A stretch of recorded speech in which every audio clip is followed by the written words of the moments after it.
செய்பவர், அகிலம் படைத்தவர், அற்புதம் செய்பவர், அகிலம் படைத்தவர், யுத்தத்தில் வல்லவர், மீட்பர் ஜெயிக்கிறார், யுத்தத்தில் வல்லவர், மீட்பர் ஜெயிக்கிறார்.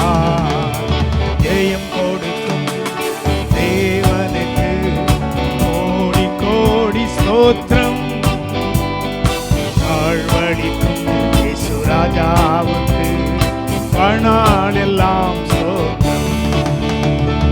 ஜெயம் கொடுக்கும் தேவனுக்கு கோடி கோடி ஸ்தோத்திரம், வாழ்வழிக்கும் இயேசு ராஜாவுக்கு வாழ்நாளெல்லாம் ஸ்தோத்திரம்.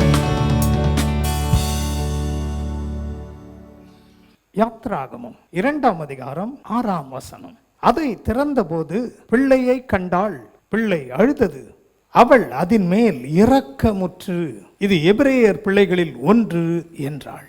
கிறிஸ்தவுக்குள் பிரியமானவர்களே, பார்வோன் ராஜா 2 வயதுக்குள்ள இருக்கிற பிள்ளைகளை அழிக்கும்படி சட்டத்தை பிறப்பித்து விட்டான்.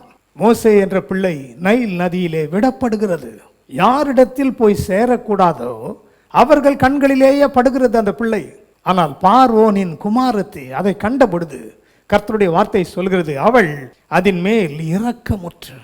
இன்றைக்கும் உங்களை அழிக்க நினைக்கிறவர்கள், உங்கள் உயர் அதிகாரிகள், உங்களை தீர்த்து கட்ட நினைக்கிறவர்கள் கண்களிலே தேவன் கிருபையை கொடுக்க வல்லவராய் இருக்கிறார். யாரையும் ஆண்டவர் மாற்றுவது அவருக்கு லேசான காரியம். இந்த நாள் வரைக்கும் உங்களை எதிர்க்கிறவர்கள் உங்களுக்கு சார்பாக மாறுவார்கள், உங்களை ஆதரிக்கிறவர்களாக, உங்களை விசாரிக்கிறவர்களாக மாறுவார்கள். கலங்காதிருங்கள். ஜெபம் செய்யலாம். நேற்றும் இன்றும் என்றும் மாறாத எங்கள் அன்பின் பரலோக பிதாவே, மோசேக்கு பார்வோன் குமாரத்தின் கண்களில் கிருபை கிடைக்க, இரக்கம் கிடைக்க செய்தவர், அதே வீட்டில் வளர செய்தவர். இன்றைக்கும் உடைய பிள்ளைகள் எந்தெந்த இடங்களிலே நெருக்கப்பட்டு போராட்டங்களில் கடந்து போகிறார்களோ அவர்களுடைய கண்களிலேயே அவர்களுக்கு இரக்கத்தை நீர் கொடுத்து இருதயங்களை மாற்றுவதற்காக உமக்கு நன்றி. உம்மால் கூடாதது ஒன்றுமில்லை.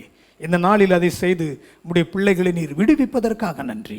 பயங்கள், திகில்கள் இந்த நாளில் உடைய பிள்ளைகளையும் குடும்பங்களையும் விட்டு வெளியேறட்டும். உடைய நாம மகிமைப்படட்டும். மீட்பர் இயேசுவின் மூலம் ஜெபிக்கிறோம் நல்ல பிதாவே, ஆமென்.